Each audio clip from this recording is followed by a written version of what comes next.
Hello guys and welcome back to my channel. And today I'm going to show you how you can fix your Snapchat camera quality on Android.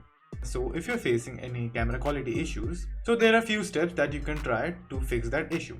So the first solution is by going to the home screen and then closing the app from the background, and then again relaunch the application, and then check is your camera quality back to normal or not. If this doesn't work, what you can do is next is go to Play Store and check if you have an update or not. So if you have an update, just simply update the application and then reopen the application, and then again check that is your camera quality back to normal or not.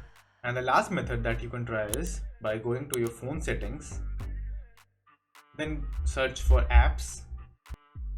Now open the app setting on your phone, then click on manage apps, then search for Snapchat. Then after searching Snapchat, just simply open the application and then just click on clear data, and then just simply clear the cache. And by doing so, the issue that you were facing should have been fixed. So that's it. Thank you for watching, and do like and subscribe to my channel, and take care.